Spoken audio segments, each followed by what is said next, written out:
Today the puppies are a week old, 7 days, and so somewhere around that time period, I give my bitch a postpartum groom.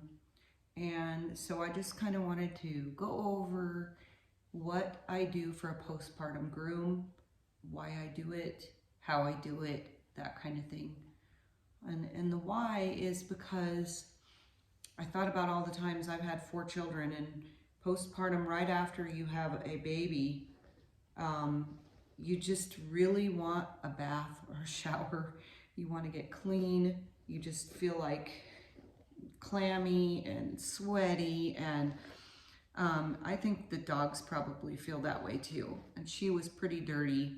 I didn't want to groom her a week prior to having the puppies because I didn't want her to be on her feet all that time in the bath and all that stuff. So when I do a postpartum groom, it's pretty minimal. So in that way, I mean, we do a fast bathe, we do a fast dry. I don't require her to stand on the table the whole time. If she wants to stand, I let her stand, but most of the time, she just really likes this. She loves this. This is something that she looks forward to, I think, and she'll stand for hours for me if I wanted her to. She's a tough girl. She does not even make a sound when all 9 puppies came out of her. And she does not complain about anything. She's not a complainer. So I just want to love on her and give her a real minimal groom. And so I do the line grooming or the line brushing.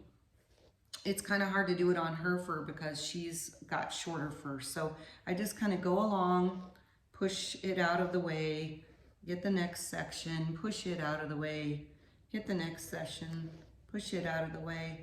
And then afterwards, I might come back with a comb depending on how much she's loving it, or if the puppies are being quiet, you might hear them in the background. So in the kennel here, it's really nice because I have the room to have her and her grooming equipment and this nice fuzzy carpet that she can lay down on and enjoy. She's just staring into my eyes. Yeah, are you gazing at me? She's in love with me. And I'm in love with her, so it's okay. It's mutual. And I just do I don't do any real heavy duty stuff. So if I shave anything, which I'll shave her face too because she's getting real face woolly. If I shave anything, I do it with a 10. Like her back feet have already been done. I'm not real picky about how they look. I do them with a 10 so they're not close to the skin and irritating. Nobody wants to be irritated when they're nursing puppies. I trim her nails. And also I was gonna show people, I've found that I was always shaving the whole stomach area for the puppies.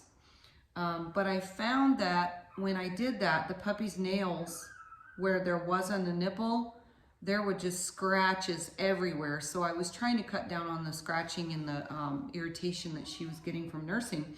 And so now it looks kind of like little islands, but I just shave right around the nipple, right around the areola, what we would call the areola. They don't really have one, but just right around that area so the puppy can find the nipple with no problem, but when it starts getting its feet in there to knead and to eat, it's not scratching her to death, because even though I trim the nails of the puppies, they're still sharp. And then also there's a place on your dog where there's an avenue where the milk gets tight, really tight through here, where it's feeding to these lower nipples.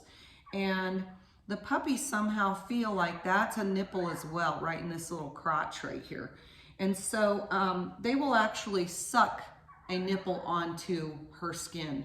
This is the second litter that's done this. The first litter didn't do that, but there's one little canker looking area that they have sucked to the point of it looking like another nipple almost. And it's painful, I'm sure. So that way, when I left the hair a little longer there, they don't suck there. So that is much more pleasant for her.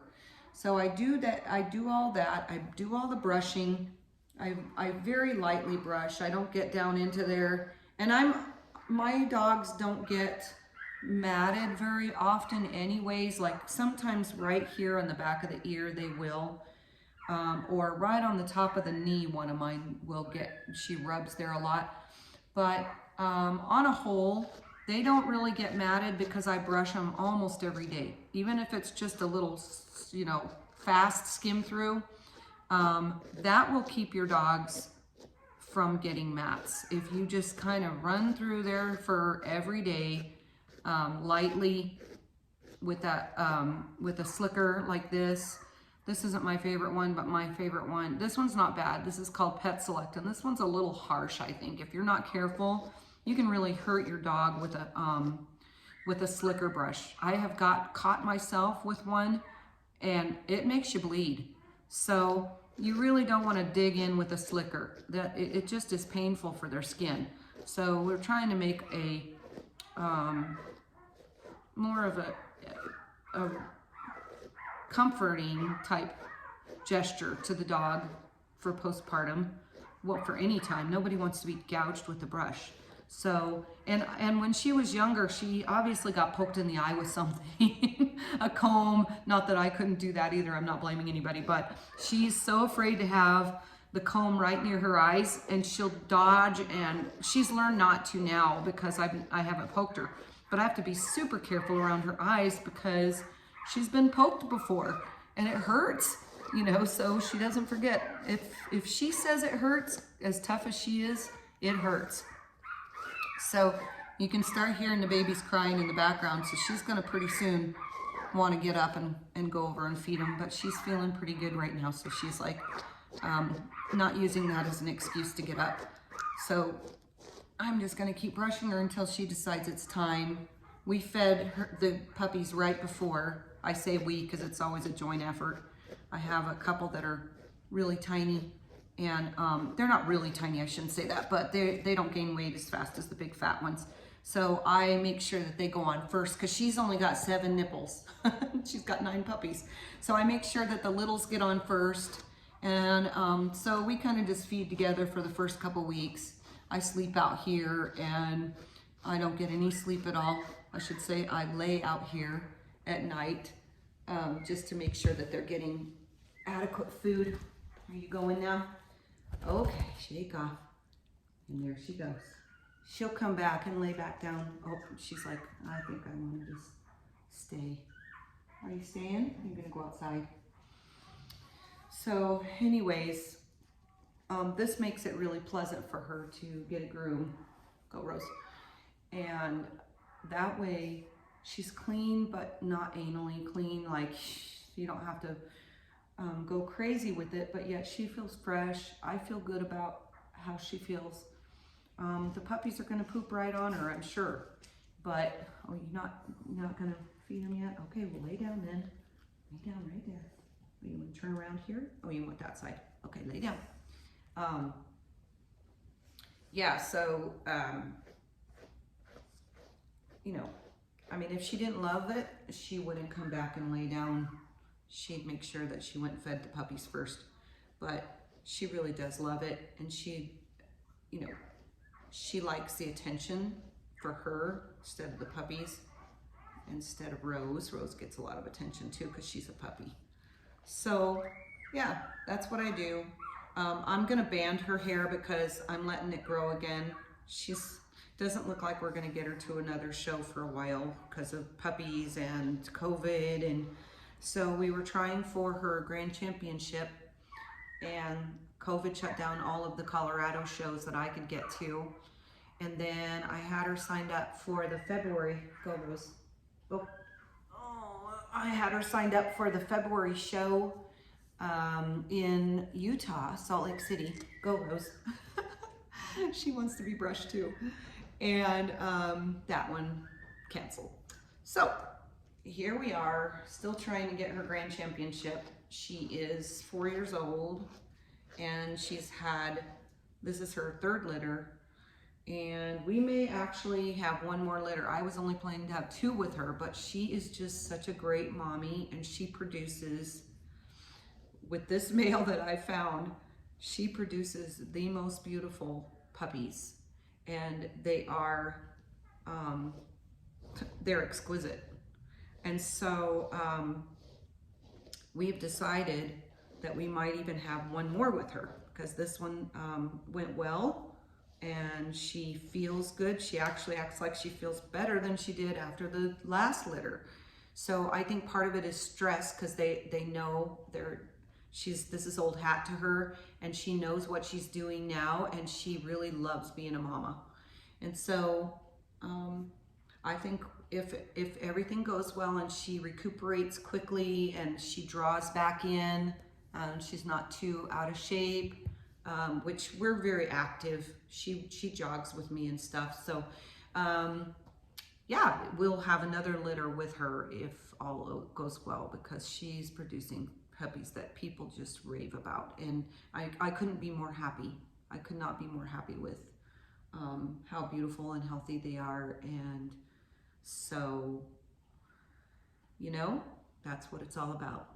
We want to produce beautiful puppies for beautiful people who really appreciate the standard poodle and appreciate everything that they have to offer in their entirety. Everything about them is amazing. I've been training for 40 years now, and they amaze me.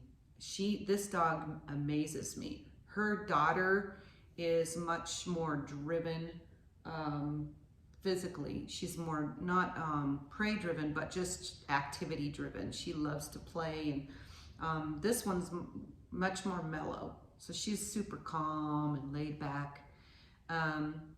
But her kids, in this last litter that we had, I have not had one person that didn't come back and say, I'm just amazed at my dog. We love her, we love him. They're just great dogs. They're well-rounded. I make sure that I can do what I put all the effort that I can into them to make sure that they are well-rounded. Like now that I have the kennel too, I run the vacuum cleaner in here. I have music going on in here. The dryer's in here. The cutters are in here. I was just a little while ago, while she was nursing, I was trimming her back feet.